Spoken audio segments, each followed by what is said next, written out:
Olá, estamos novamente com o nosso podcast sobre a especialidade e temas de cirurgia vascular, o nosso podcast Circulação em Dia.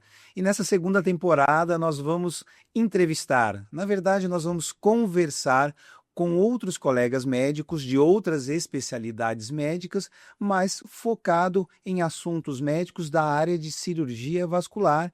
E hoje eu estou aqui com o Dr. Endrigo Piva Pontelli. O Dr. Endrigo é cirurgião plástico, ele atende e também é proprietário da Lotus Clínica aqui em Ribeirão Preto, na Avenida Constabile Romano. Bom dia, Endrigo, tudo bem? Bom dia, doutor Fábio. Fico muito feliz aí com o seu convite, né? A gente já se conhece há quase 30 anos, né? Entregando a nossa idade. Bastante tempo. Fizemos faculdade juntos e é um prazer participar aí desse seu projeto. E vamos tentar esclarecer as dúvidas aí, linkando a cirurgia plástica com a cirurgia vascular. Exato, Endrigo, é esse. Esse é nosso interesse. É uma conversa bem tranquila, bem aberta. Para você que está nos ouvindo, que está nos vendo nas redes sociais, no YouTube e também no Deezer e no Spotify, já que essa conversa aqui, Endrigo, vai para tudo quanto é lugar. Ah, excelente. Doutor Endrigo, então nós vamos conversar sobre um tema inicialmente que é comum às duas áreas. Ele é muito presente na especialidade de cirurgia vascular, mas eventualmente ele também aparece aí na cirurgia plástica. É sobre a trombose venosa.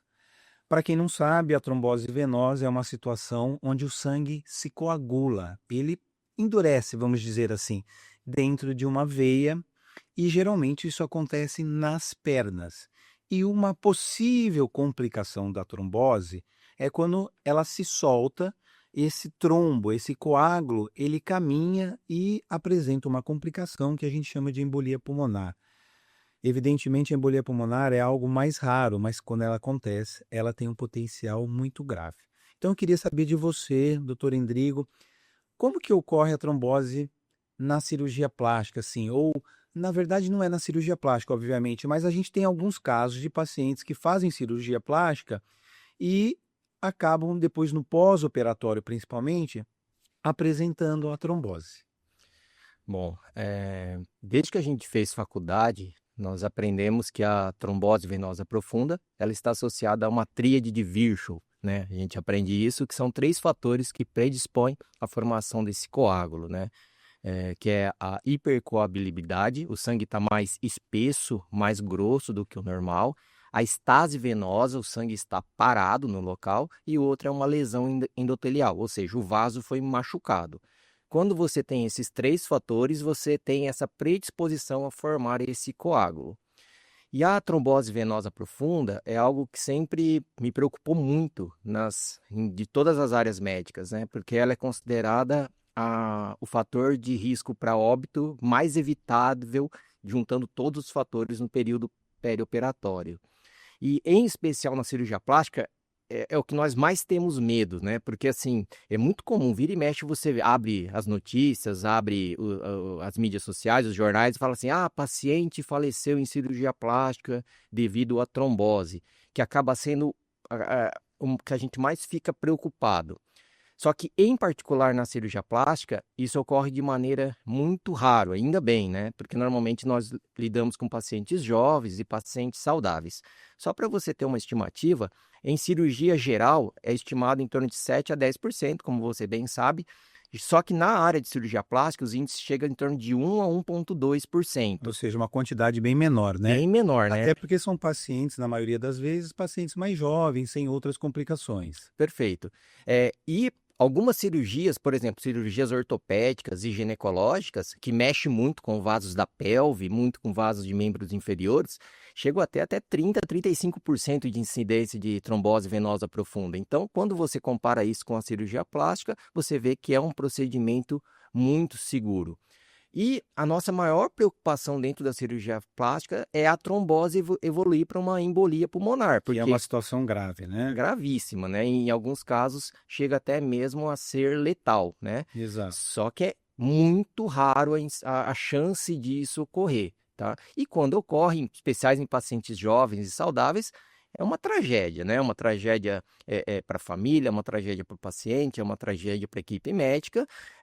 E o importante é nós tomarmos as medidas necessárias para que ocorra a prevenção do desenvolvimento dessa complicação. A gente vai falar sobre a prevenção logo mais. Mas assim, tem algum fato específico ou tem alguma cirurgia mais específica da cirurgia plástica que é mais propenso? Porque o que a gente ouve falar às vezes quando cirurgias são muito longas e demoradas. Uhum. Então, às vezes, a paciente na cirurgia plástica, me corrija se eu estiver errado, ela quer fazer aquele O completo, né? X-tudo, né? O Porque só falou fazer X-tudo, o né? X-tudo, doutor, né? Arruma aqui, faz lipo, e isso acaba estendendo o tempo, obviamente, do trabalho seu, do trabalho cirúrgico. E existe uma correlação com o tempo também, né? Quanto mais tempo o paciente ficar deitado ali para fazer uma cirurgia, não é só cirurgia plástica, Uhum. nas outras especialidades cirúrgicas também, aumenta um pouquinho a incidência. É isso mesmo, Rodrigo? É isso mesmo, a cirurgia plástica não é diferente. Na nossa consulta com o paciente, na nossa anamnese, nós temos que identificar fatores de risco que predispõem ao desenvolvimento dessas intercorrências, dessas Ou seja, complicações. não é só a cirurgia, né? Alguns pacientes, eles também possuem alguns fatores que a gente conversa antes para saber se ele tem um pouquinho mais de chance ou não é isso? Perfeito, a gente tem que tirar todo o histórico do paciente, né? A tabela é extensa, a gente vai ver lá tem 30, 40 itens, né? Só que alguns fatores são comportamentais, né? E o Perfeito. principal deles é o tabagismo, né? Exato. Fumar e dar trombose aumenta muito a incidência disso. E uma das coisas que aumentam também muito a incidência é a associação do anticoncepcional e o tabagismo. E a gente sabe que, em geral, as mulheres que procuram a cirurgia plástica, elas caem muito nessa faixa etária ainda do uso do anticoncepcional. Ou seja, ela é uma paciente que toma anticoncepcional e fuma, e isso Perfeito. aumenta o risco, obviamente. E o que está muito em moda hoje nas academias é a utilização de hormônios esteroides para Perfeito. ganhar massa, né? E a gente sabe que isso tem aumentado o número de E, eventos E trombóticos. é engraçado que os pacientes têm um estigma de contar para o médico, né, que toma hormônio, que toma bomba, né? Não, você toma bomba? Não, não tomo, né? Todo mundo esconde, parece que é uma coisa que é proibida. Mas isso é que nem você tá omitindo informações que vão tornar seu procedimento mais arriscado. Exato. Então você tem que ter. Outros fatores que também influenciam é obesidade, né? O IMC Perfeito. acima de 30, o fato do paciente já ter tido algum tipo de câncer, de neoplasia Perfeito. previamente, e também o tempo cirúrgico. Quanto mais tempo cirúrgico, mais tempo a pessoa fica parada, em estase numa determinada posição, e isso vai com certeza aumentar o risco e a incidência da trombose venosa profunda. A gente sabe que quando o paciente ou a pessoa em si ela caminha, o fato de andar, de se movimentar, isso faz com que o sangue circule, né, nas veias, principalmente nas veias da perna. Cada passada que a gente dá, a panturrilha, a musculatura ali da batata da perna, ela se contrai e ela vai bombeando e ajudando no retorno venoso. Obviamente, o paciente parado, deitado e anestesiado numa maca cirúrgica, ou seja, essa situação da panturrilha trabalhando não ocorre, não é, Indri? Sim, a panturrilha é nosso segundo coração, Exato, né? exato. E como ela está parada, você tem uma chance maior de ter esse sangue parado no local predispondo à trombose. E com relação às cirurgias, a incidência de trombose em alguns tipos de cirurgia, a gente tem que sempre lembrar da tríade de Virchow, né? Que um deles além da estase, a lesão endotelial e estados de hipercoabilidade. A lesão endotelial, Hipercoabilidade. essa lesão endotelial que você fala é quando às vezes o cirurgião está lá ou durante a cirurgia, a cutucadinha, um machucadinho no vaso sanguíneo. Isso, né? é isso. Mas isso também está relacionado à quantidade de tecido removido. Ah, perfeito. Porque a cirurgia plástica, às vezes nós temos abdômenes em que você tira 1 quilo, 2 quilos, 3 quilos. Imagina a inflamação que você está causando no Perfeito. corpo para tirar tudo isso. E lipoaspiração de 4, 5 litros, o tanto de lesão endotelial que você causa. Ou seja, se você faz então uma cirurgia combinada, por exemplo, uma prótese de mama, uma abdominoplastia, faz a lipoaspiração, ou seja, fica tudo isso combinado, aumenta obviamente O dano celular, né, no corpo. É o tanto de Exato. inflamação que você causa Perfeito. e isso vai causar uma maior predisposição a essa situação. Então, dentre as cirurgias plásticas, as que têm maior incidência é abdominoplastia e lipoaspiração. Perfeito. As outras cirurgias por exemplo, prótese mamária, rinoplastia, facelifting, a incidência já cai muito, Perfeito. porque são áreas com menos trauma, você traumatiza menos. Às vezes a cirurgia até demora um pouco mais, mas por você traumatizar, a incidência já cai bastante. Perfeito. E assim, obviamente é uma situação rara, mas tem ainda como médico, e no caso o cirurgião plástico, ele se armar de instrumentos, né, de ferramentas para que essa chance diminua, não é isso? Exato, existem os métodos preventivos. Dentro da Sociedade Brasileira de Cirurgia Plástica, né, nós temos uma subida de faixa, como se fosse faixa amarela, vermelha, preta, igual o judô, igual o karatê. E o último estágio dentro da Sociedade Brasileira de Cirurgia Plástica é você ser membro titular da Sociedade Brasileira de Cirurgia Plástica. E para isso você precisa fazer uma prova e defender uma tese. Perfeito. E eu fiz isso em 2011, ó, já faz tempo, e meu trabalho foi sobre trombose venosa na área de cirurgia plástica. Não sabia né? isso, não sabia disso. Então, e aí foi análise de mais de 600 casos de abdominoplastia. Esse artigo é publicado na Revista Brasileira de Cirurgia Plástica, em que a gente estudou se havia algum método mais eficaz para fazer a prevenção da trombose ou não.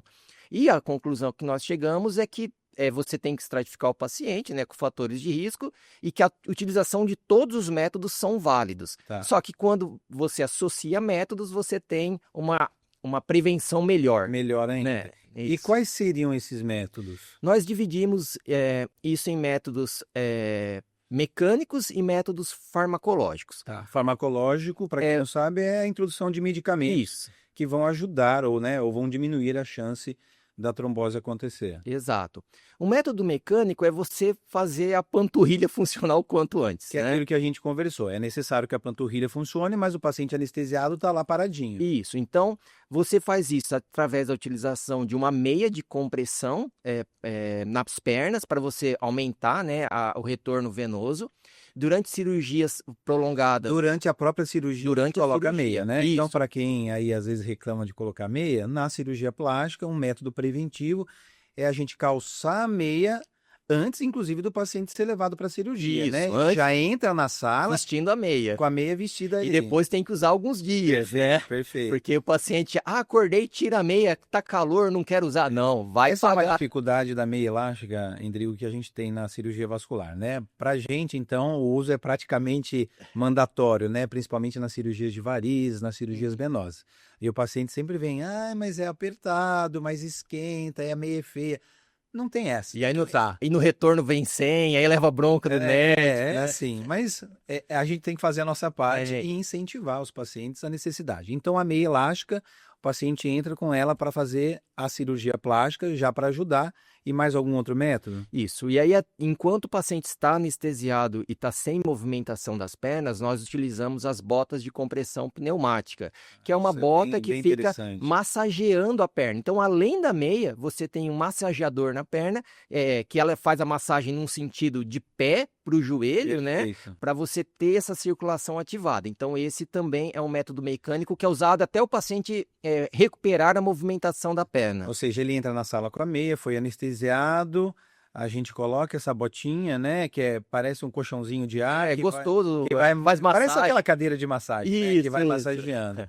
Então, esse é mais um método mecânico que ajuda na prevenção. E o outro método mecânico, que é o mais simples possível, é a deambulação precoce. Sim. É colocar o paciente para caminhar tão logo quando for possível. Então, assim, tô operado, vou ficar deitadão o dia inteiro, tal. Isso praticamente acabou, né? Acabou, Até na cirurgia vascular, Endrigo, antigamente fazia-se uma cirurgia de varizes, a indicação era 20 dias, 30 dias. Hoje também na cirurgia vascular a gente pede para o paciente, obviamente, dependendo da cirurgia, há cirurgias que ele realmente precisa ficar um pouquinho mais tempo com pouca movimentação, mas a estimulação, a deambulação precoce, né? Isso. E é assim na cirurgia plástica. Perfeito.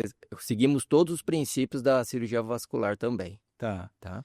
E para os métodos farmacológicos, né, nós temos as medicações que causam um afinamento do sangue, né, que são as heparinas, que você diminui o estado de coagulação excessiva e isso também diminui a chance de ter a trombose.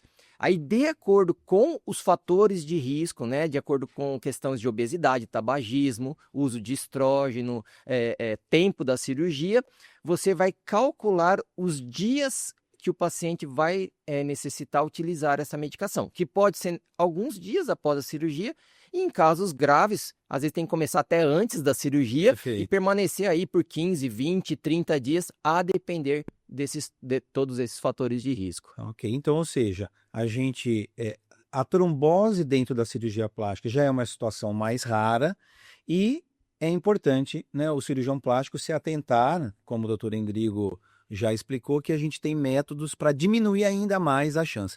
Então não precisa ser uma preocupação para paciente, né, Endrigo? Assim, obviamente é conversado que existe esse risco, mas o paciente não precisa deixar de fazer uma cirurgia plástica porque, eu vou ter trombose, né? Não é bem assim. Não, É isso uma aí. situação rara e tem formas da gente amenizar a chance disso acontecer. Só que dentro dos colegas da cirurgia plástica, a gente vê que tem bastante resistência, principalmente com relação à utilização dos anticoagulantes, porque eles aumentam o risco de E sangramento, aí né? tem medo de E aí tem sangrar na medo de cirurgia, de sangrar, ficar tal. hematoma e tudo mais. E a outra situação é que a decisão sobre qual método utilizar, né? Se é só deambulação, se vai ter deambulação e meia, se vai ter medicamentoso, isso não é baseado simplesmente na opinião de um cirurgião, né? Do achismo. Do achismo, né? Eu acho, não.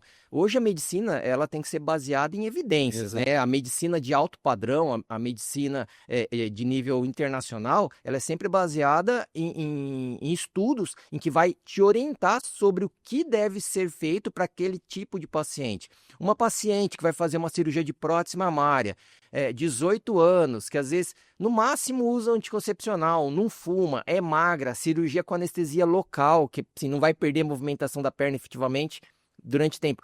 Muitas vezes o único método é a deambulação, né? Perfeito. Não há necessidade Não há de necessidade medicamento e de tudo mais. medicamento. Já uma paciente de 50 anos que faz reposição hormonal, fuma, vai fazer uma cirurgia de 3, 4 horas, aí vai ter que fazer tudo, né? Assim, Sim, perfeito. meia, bota, deambulação e anticoagulante alguns dias. Então, Perfeito. tudo isso é decidido na anamnese, na estratificação de risco que o seu cirurgião plástico vai fazer. Maravilha. Ou seja, então, a trombose, ela é uma situação que ocorre em diversos pacientes, por diversas situações, mas na cirurgia plástica, como o doutor Endrigo já nos avisou aqui, já nos falou, é uma situação assim rara e que felizmente existem mecanismos para diminuir esse risco. Bacana, Endrigo, muito interessante Só um isso. outro parênteses, né, que ocorreu, né, comigo, com outros colegas, e mesmo fazendo os métodos preventivos, o paciente desenvolveu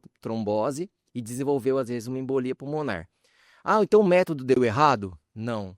Ele tratou, porque se nós não tivéssemos tratado, o quadro ia ser bem mais Poderia ser grave bem mais e bem grave. pior. Exato. E uma vez que foi diagnosticado no pós-operatório uma trombose, uma embolia, é importante salientar que tem tratamento, Exato, né? sim. Então, o tratamento depois exige uma equipe multidisciplinar, né? De acordo com o vascular, um Joga a pneumologista, bola pra né? gente, né? Devolve, né? A gente Vascular. faz a equipe multidisciplinar e aí faz o tratamento Perfeito. e, eventualmente, até uma investigação de doenças que causam trombose, né? Que são as trombofilias, que a grande maioria das pessoas nem sabe que Nem sabe. possuem. A trombofilia é uma condição que o paciente ele apresenta, né, uma condição particular do paciente que muitas vezes o paciente não sabe, ele vai descobrir depois que ele teve um evento trombótico, ou seja, uma trombose, e não faz parte a gente pesquisar a trombofilia para todo mundo que nunca teve nada. Então, muitas vezes a gente só vai saber que o paciente tem essa trombofilia, que é essa predisposição, muitas vezes genética do paciente, só depois que ele teve um evento, né? Sim. Perfeito. Muito interessante esse assunto e é bom saber aqui que o doutor Endrigo aí se arma de todos os mecanismos para que essa situação aí seja evitável. Sempre tem que tomar cuidado com tudo. Perfeito. E continuando o nosso assunto aqui com o doutor Endrigo, cirurgião plástico, nós falamos sobre trombose, né? Trombose nas cirurgias plásticas. E agora nós vamos falar um assunto que está muito em pauta, muito nas mídias, muita evidência, saiu reportagem recentemente no Fantástico e está em todo lugar, que é o lipedema. O lipedema é uma situação que acontece predominantemente nas mulheres, não é específico de mulher, mas predominantemente nas mulheres, que é um acúmulo de gordura de forma mais irregular. Então, não é todo paciente que tem obesidade que tem lipedema. Mas em grande parte das vezes, em geral, o paciente que tem lipedema, ele tem sobrepeso e tem obesidade. Então, isso é importante a gente dizer, porque isso faz parte depois do tratamento.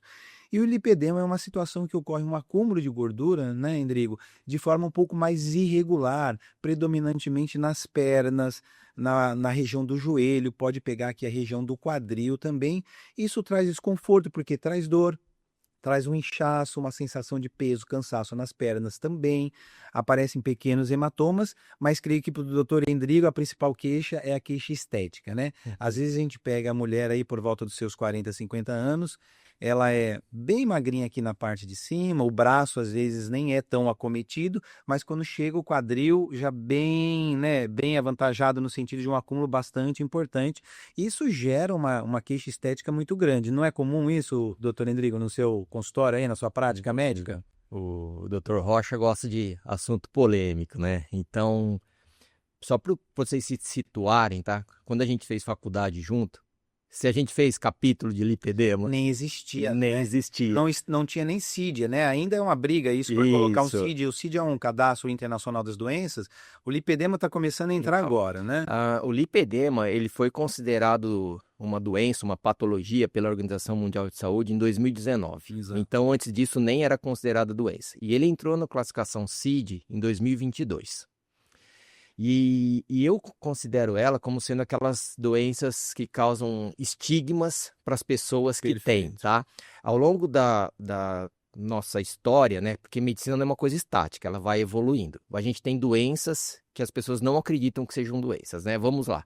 Por exemplo, obesidade. Sempre foi considerada obesidade como sendo o cara preguiçoso, vagabundo que comia demais, né? E aí hoje a gente sabe que a obesidade tem esses fatores, mas também tem fatores genéticos, genes que causam obesidade, questões metabólicas, né? Hormonais, muitas vezes. Depressão, né? Ah, depressão é a pessoa que não gosta de trabalhar, né? E não é assim. Você sabe Exato. que tem fatores e a depressão é uma causa muito grave de doença, incapacitante, né? Exato. E ano passado o Brasil bateu o recorde de pessoas afastadas pelo INSS por depressão, né? Exato. Fibromialgia, né? Fibromialgia, é a doença da mulher que fica em casa desocupada, né? Exato. E não é. Hoje você tem todo o estigma, né? Então, pontos de gatilho, tratamentos específicos para Perfeito. fibromialgia. E o lipedema é também uma dessas doenças. Então, assim, tem colegas que nem acreditam que isso seja uma doença, né? Dentro da própria área da saúde você enfrenta muita resistência. Exato. E é importante salientar que é uma doença crônica do sistema vascular e de adipócitos. Exato. A pessoa tem um acúmulo de gordura nas extremidades, né? Principalmente dos membros inferiores, às vezes acomete membros superiores, Sim. e que também tem um prejuízo da circulação linfática do local. Mas é diferente do linfedema, que você sabe até muito melhor Sim. que eu. O linfedema é uma outra situação. E no lipedema existe um processo inflamatório, né, Endrigo? Do Associado. subcutâneo, né? Então você vê que tem um processo inflamatório do subcutâneo e no linfedema você tem da pele junto, né? Exato. Então isso que acaba sendo às vezes a diferença. E é importante as pessoas saberem que até o momento a gente entende muito pouco essa doença. Exato. Ela não tem cura. O porquê que acontece. O porquê é que difícil ainda de acontece, entender, né? Até o momento não tem cura. E os pacientes procuram, às vezes, a gente na cirurgia plástica por questões estéticas, mas que essa patologia em especial necessita de uma abordagem multidisciplinar. Exato. Você tem que associar nutrólogo, endócrino, vascular, fisioterapia, cirurgião plástico, e que nós vamos conseguir uma melhora do quadro. Perfeito. Você não vai conseguir curar o paciente. Aquele paciente que tem aquela perna bem com muito acúmulo de gordura, mesmo fazendo os tratamentos cirúrgicos, você consegue uma melhora do local. Não vai achar que vai ter a perna de uma pessoa que não tem a doença, que isso normalmente não acontece. Não acontece. É muito comum a gente receber, viu, Endrigo, esse paciente do lipedema, no nosso consultório agora, né? Está bastante alta e a cirurgia vascular, como a cirurgia plástica, acho que são especialidades que recebem mais de imediato, de Sim. pronto, esses pacientes. Então, vamos lá, sobre isso que você estava falando. Às vezes o paciente ele entra no consultório e ele quer, doutor, eu quero um remédio para lipedema. Não existe. Não existe. Doutor, eu quero A cirurgia para lipedema. a cirurgia para lipedema. Até tem o paciente chega para a gente, eu quero a cirurgia do lipedema. Não existe Não cirurgia existe. do lipedema. Até porque a cirurgia plástica ela vai entrar numa parte do tratamento do lipedema, numa parte mais final, né, Sim. Rodrigo? Ela vai ser aquela, né, depois que o paciente fez todas as orientações, fez uso de medicação, no caso a gente usa medicação vascular porque também tem uma queixa vascular geralmente associada de peso, dor nas pernas. É fundamental que o paciente perca peso, Sim. faça atividade física, ou seja, exige uma mudança de hábito. Então, depois, acredito eu, né, ele passando no cirurgião plástico, é que com o resultado final, com a perda de peso, com o controle aí desses fatores, é que ele vai ser, e pode às vezes não ser, ter indicação de fazer a cirurgia plástica. Exato, né? O exemplo ficou mais conhecido, até por conta das reportagens que saiu nas mídias, na TV, é a Yasmin Brunet, né? Perfeito. Que é uma modelo, né? Lindíssima, já era uma paciente magra e tinha uma queixa de lipedema das pernas, documentado em fotografia que ela expôs nas redes sociais, e que para ter uma melhora, mesmo sendo magra, ela teve que perder 10 quilos. Então é nesse ponto que eu quero tocar. É importantíssimo os pacientes que têm lipedema também entenderem que o lipedema, ele é essa condição, o paciente ele tem essa pré-condição, como o doutor Endrigo, não se sabe exatamente o porquê que esses pacientes acabam se enquadrando, mas está associado, na grande maioria das vezes, não é sempre, mas a um ganho de peso. Geralmente Exato. o paciente tem sobrepeso, né, Endrigo? Sim. E aí você acaba tendo uma mistura de fatores, né? O que é obesidade? O que é lipedema? E isso acaba gerando o estigma, o preconceito da doença. Não, isso não é lipedema, isso é só porque o paciente está acima do peso e não quer emagrecer. Exato. E aí você precisa associar os tratamentos para você tentar suavizar, né? E se não controlar o peso, a chance do tratamento dar errado é Tem jeito, muito né? alta. Então, ou seja, exige aí um esforço do paciente também no tratamento. Então, uma das situações é a perda de peso. Sim.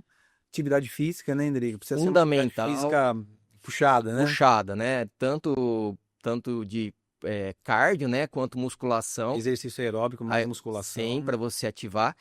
Uso de meias de compressão, que ninguém gosta de usar meia. Esse assunto que é difícil a gente tocar com o paciente, que ele precisa, e existe um pouquinho de diferença, e aí cabe até mais a minha especialidade, existe hoje em dia a gente tem meias, Endrigo, que são feitas exatamente sob medida para o paciente. Porque quando você vai numa cirúrgica ou numa farmácia... São tamanhos padrões, né? São tamanhos padrões. E a gente sabe que o paciente do lipedema, não necessariamente por conta do sobrepeso, mas muitas vezes está associado, mas ele tem aquela deformidade nas pernas. E essas meias que machucam, né? são meias padrões, elas não se encaixam para o paciente. Então também não adianta a gente falar, olha, tem que usar meia elástica, mas não existe uma meia elástica para o paciente. Hoje em dia existe, sim, algumas marcas, são poucas, o custo é um pouco maior, mas que você faz toda uma medida da perna do paciente e você manda esses dados para a empresa e a empresa faz uma meia que caiba certinho. Porque as meias padrões desses pacientes muitas vezes garroteiam, né, a perna. Aí não dá para usar. Não dá. Aí com razão, não adianta você usar algo que... Se prescrever algo que a pessoa é impossível de usar. Esse é um cuidado que eu acho que o médico, em geral, não é só nas nossas especialidades, tem que ter. Também a gente tem que passar um tratamento, independente da doença do paciente, um tratamento que o paciente consiga realizar, né? Então é isso, a questão da meia é muito importante. Então a gente fala de perda de peso, de atividade física, uso de meias de compressão e tem as meias mais específicas, as meias para o lipedema elas apertam até um pouquinho mais. E tem também a drenagem, né, Endrigo? Isso, drenagem linfática, né? Com fisioterapeuta que vai tirar todo esse inchaço. Com relação à parte das dietas, você tem visto algo em especial? Assim, existe sim o que se fala de alimentos não inflamatórios, né? E diminuir a quantidade de carboidratos. E aí também o paciente, então, ele tem que se armar de tudo. É uma doença que não tem cura, como a gente conversou, mas tem controle, mas tem a parte da alimentação também, né? É carboidrato e ultraprocessado, né? O salaminho, a mortadela, Essa os dificuldade, embutidos, os né? embutidos. Então, são os alimentos inflamatórios que o paciente realmente ele precisa tomar cuidado. Então, não adianta o paciente chegar para a gente querendo um remedinho mágico, uma cirurgia mágica, não existe, infelizmente. O paciente ele tem que realmente cair naquele aspecto da mudança de hábito, tem que se esforçar, atividade física, perda de peso, drenagem linfática, alimentos que não são inflamatórios, o uso da meia de compressão elástica e em se fazendo tudo isso, tendo um bom resultado, principalmente na perda de peso, aí aquela parte mais estética. Aí pode entrar a cirurgia. Só que normalmente esses pacientes, né, principalmente os estágios avançados, eles chegam com muitas deformidades, tanto na Exato. perna quanto na coxa, né? E que aí você às vezes precisa fazer mais de um procedimento, né? Perfeito. E esses procedimentos são lipoaspiração dentro das suas variáveis, né? Com hidrolipo, tumescente, Tá. lipoaspiração com retração de pele, as tecnologias de retração não. Mas em casos graves pode ser necessário fazer a dermolipectomia, O inclusive, que né? seria isso? Ele Que vai explicar seria, aí para os que seria pacientes. a remoção da flacidez de pele junto com o bloco de gordura. A gente tira mesmo, Tira né? mesmo, né? Só que isso é individualizado de caso a caso. Aquela Tá. pessoa que tem um culote muito grande, culote é aquela parte de gordura no quadril, Sim, pode ser necessário uma cicatriz no culote, que é uma cicatriz não convencional, sim, ou seja, faz a lipo, mas acaba, mas sobrando pele. faz a dermolipé, tem que fazer a lipo, sobra a pele, tem que tirar a pele Sim, também, né? às vezes na panturrilha, a pessoa que tem a perna, você faz a lipo, às vezes pode ser necessário, quando a pele não retrai, quando é um paciente mais idoso, fazer um corte na panturrilha para remover essa pele. E aí o paciente vai ter que ponderar, às vezes, trocar o lipedema por uma flacidez, às vezes, ou por cicatrizes, que muitas vezes na parte dos membros inferiores, pela própria localização, pelo tipo de pele, são cicatrizes que não ficam bonitas. Sim. Que elas costumam, às vezes, alargar, ter hipercromia, né, que fica mais escurecida. Então, tudo isso tem que ser ponderado. E aí, já linkando com o assunto da trombose venosa, são cirurgias que, por ser no membro inferior, aumentam um pouquinho o risco de É trombose. aquilo que a gente conversou. E aí, às vezes, por isso que você precisa, às vezes, fracionar a cirurgia quando é uma deformidade muito grande em 2, 3 etapas para você conseguir fazer os ajustes necessários e diminuir os riscos de complicações. Perfeito, Endrigo. É o que a gente fala, né? Não existe almoço grátis, no sentido Não. que não tem como o paciente ou a paciente chegar no consultório e querer um remédio específico, né? A gente já falou isso outras vezes, para lipedema, uma cirurgia para lipedema.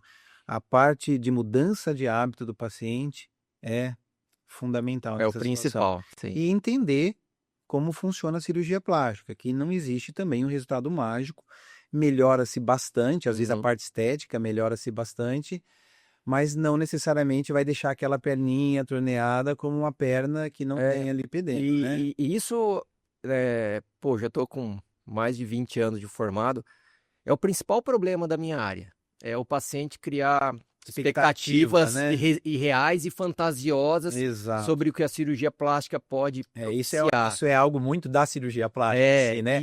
Quando a gente recebe um paciente que tem uma doença vascular um pouco mais grave, a situação é exposta abertamente, o paciente sabe, entende que é o que dá para ser feito e tudo mais. Mas a gente percebe que os pacientes da cirurgia plástica, eles acabam já vindo com uma ideia, né? Sim. Uma expectativa muito grande, né? Um dos meus professores de residência, né, até falava assim, em tom de orientação, né, que a cirurgia plástica ela consegue melhorar um degrau, né? Assim, o ruim fica bom, o bom fica ótimo, o ótimo fica excelente. Você nunca vai pegar um ruim e transformar num excelente, Perfeito. porque existem as limitações técnicas que hoje, no ano de 2025, é o que nós temos. É o que nós A temos. medicina avança, óbvio, né? Mas no momento quando você consegue melhorar, entre aspas, 2 degraus, já foi um caso excepcional e é exceção. O normal é a melhora de 1 degrau. Bacana, muito bacana. Então estamos aqui com o Dr. Endrigo, cirurgião plástico, atende na Clínica Lotus e falamos sobre 2 assuntos bastante interessantes, que é a trombose, principalmente, né, ligada aí às situações na cirurgia plástica, e também um assunto muito em alta aí, que é o lipedema com as suas complicações.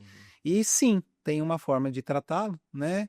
Mas exige aí do É paciente tratamento, não é cura. não é cura, é E o tratamento, uma mudança de hábito é pro resto da pro resto da vida. vida, porque se o paciente emagrece, faz fisioterapia, usa meia de compressão, faz a cirurgia, Melhora. e Depois para de fazer tudo, vai perder o vai ter uma tratamento. recidiva do quadro, vai ter uma perder o recidiva. tratamento. Obrigado, Endrigo, valeu muito, Valeu. esse papo aí. Não, valeu. Muito obrigado aí pelo convite. Estou super feliz de ter participado aí. Muito bom o nosso bate-papo aí. E esse foi o Circulação em Dia, e teremos novos episódios com outras especialidades médicas para a gente discutir aí assuntos de saúde em geral. Antes, eu quero perguntar, qual que é a dica de saúde que você dá, Endrigo, aí para pacientes em geral, tanto da cirurgia plástica ou de outras especialidades?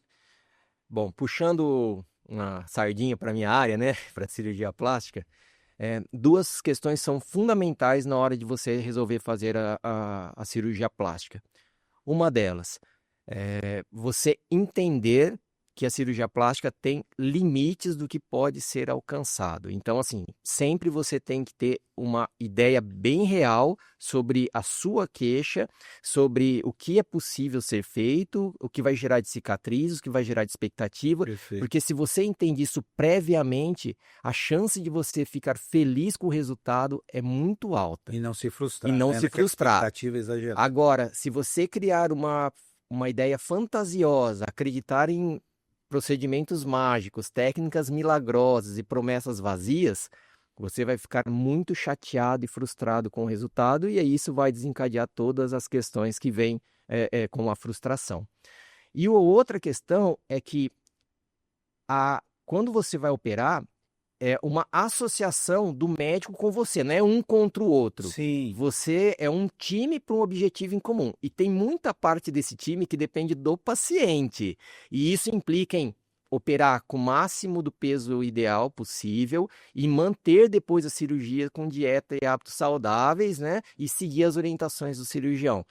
Então, fazendo tudo isso, você tem chance de ter o mais próximo possível do seu objetivo ser alcançado.